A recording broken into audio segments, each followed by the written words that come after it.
Setelah kembali dari cedera, bomber timnas Vietnam siap balaskan kekalahan atas timnas Indonesia pada Piala Asia lalu. Kabarnya, meskipun timnas Indonesia telah diperkuat sejumlah pemain keturunan, timnas Indonesia masih bukanlah lawan yang menakutkan di hadapan timnas Vietnam saat ini.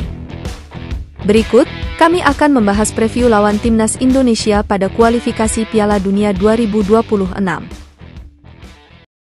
Pecahnya rekor timnas Indonesia bersama Sintayong saat berjumpa Vietnam. Semenjak menangani timnas Indonesia pada 2019 hingga 2023, Coach Sintayong belum pernah menang sekalipun saat berhadapan dengan timnas Vietnam. Di pertemuan pertamanya yang terjadi pada leg kedua kualifikasi Piala Dunia 2022 lalu, tim asuhan Park Hang-seo sukses melumat skuad Garuda 4 gol tanpa balas di Uni Emirat Arab. Pada pertemuan keduanya di fase grup Piala AFF 2020, meski digempur 7 hari 7 malam oleh skuad The Golden Star, timnas Indonesia akhirnya dapat mengakhiri pertandingan dengan hasil seri. Pada pertemuan ketiga yang terjadi di semifinal leg pertama Piala AFF 2022, kedua tim kembali bermain imbang 0-0. Dan pada pertemuan keempat yang terjadi pada leg kedua, timnas Indonesia kembali gagal meraih kemenangan atas Vietnam saat ditumbangkan 0-2 di kandang Vietnam. Baru pada pertemuan kelima yang terjadi di Piala Asia lalu, timnas Indonesia di bawah asuhan Sintayong akhirnya dapat meraih kemenangan atas Vietnam lewat gol sematawayang dari Asnawi Mangkualam dari titik putih. Berbeda nasib pada Piala Asia lalu. Meski menjadi salah satu tim underdog dan diprediksi bakal menjadi lumbung gol di Piala Asia lalu, timnas Indonesia justru berhasil lolos ke babak 16 besar lewat jalur peringkat 3 terbaik, setelah timnas Kirgistan mampu menahan imbang timnas Oman di laga terakhir fase grup. Joel Kojo menjadi salah satu aktor penting lolosnya timnas Indonesia ke babak 16 besar Piala Asia 2023. Gol penyeimbangnya di menit ke-80 akhirnya bertahan hingga peluit panjang berbunyi. Hasil tersebut sontak langsung disambut gemuruh kegembiraan, baik dari para supporter hingga para pemain timnas Indonesia. Di babak 16 besar, timnas Indonesia kembali harus berhadapan dengan raksasa Asia lainnya, yaitu Australia. Meski berani tampil terbuka dan dapat mengimbangi permainan The Socceroos, buruknya kepas dan finishing di lini depan akhirnya membuat timnas Indonesia tidak dapat mencetak satu gol pun ke gawang Australia. Justru karena terlalu fokus menyerang, timnas Indonesia harus kecolongan 4 gol, sekaligus memastikan kemenangan Australia 4-0 atas Indonesia.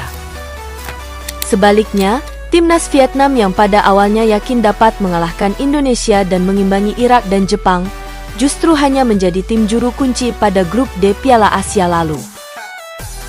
Pada laga pertamanya, Vietnam tampil cukup meyakinkan dengan mampu mengimbangi permainan Jepang dan bahkan sempat unggul 2-1 pada babak pertama. Meski pada akhirnya, tim Samurai Biru mampu comeback dengan skor 4-2 atas The Golden Star. Di laga kedua menghadapi Indonesia, Vietnam yang cukup yakin dapat mengalahkan Indonesia, justru harus tumbang 0-1.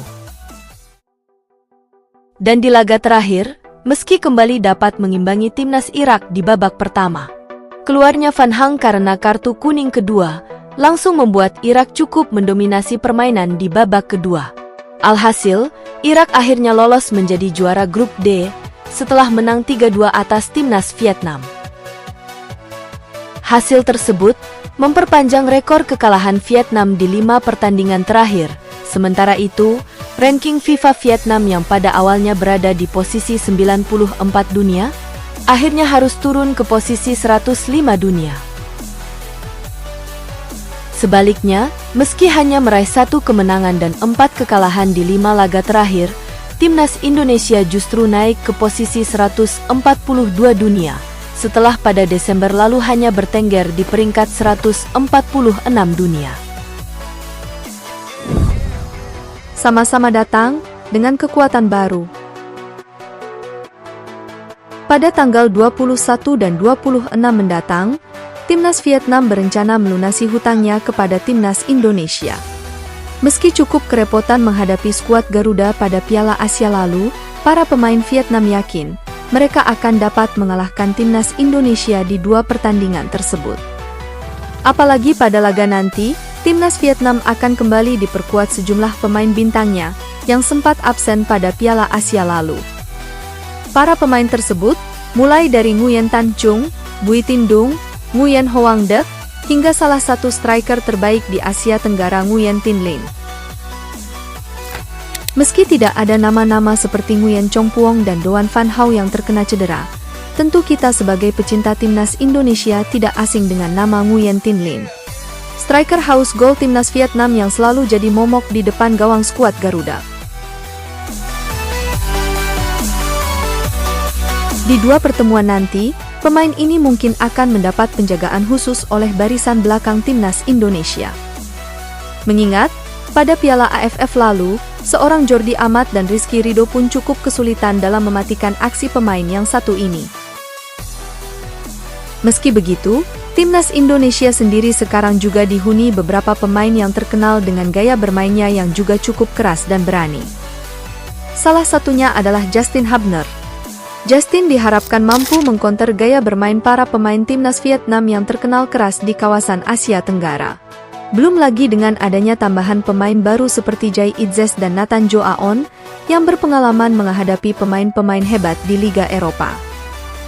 Meski begitu, para pemain Vietnam menilai bahwa para pemain keturunan Indonesia ini tidak memiliki kualitas yang bagus dan tidak gentar meski akan menghadapi Timnas Indonesia dengan kekuatan baru.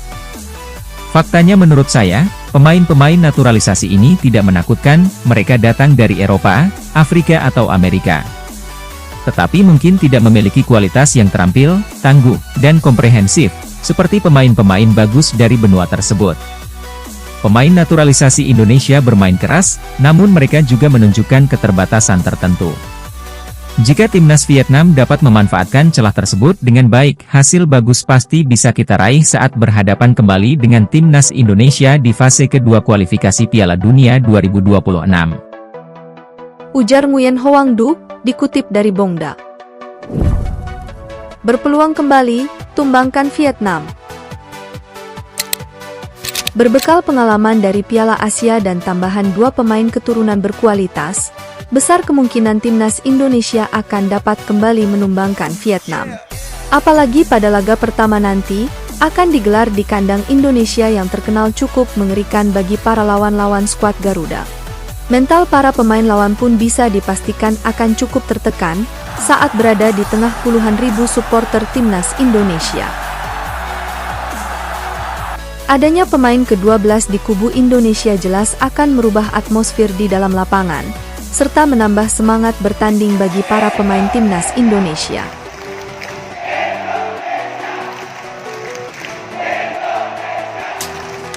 Hal ini terbukti dari beberapa laga kandang terakhir Timnas Indonesia, di mana sejak tahun 2022 lalu, Timnas Indonesia mampu menorehkan 8 kemenangan, 5 hasil imbang, dan hanya tumbang 1 kali oleh sang juara dunia Argentina.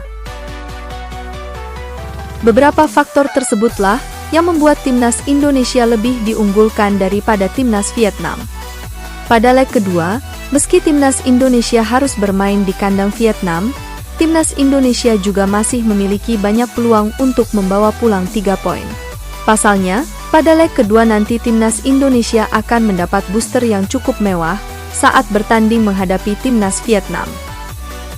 Booster tersebut yaitu Ragnar Oratmangon dan orang berjuluk The Professor, Tom Haye.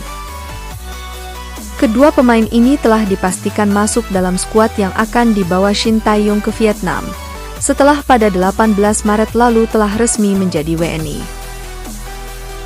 Dengan adanya kedua pemain ini, bukan tidak mungkin Timnas Indonesia dapat membawa pulang 3 poin dari kandang Vietnam. Mengingat, kedua pemain ini merupakan pemain golongan grade A yang telah malang melintang di kasta tertinggi Liga Belanda.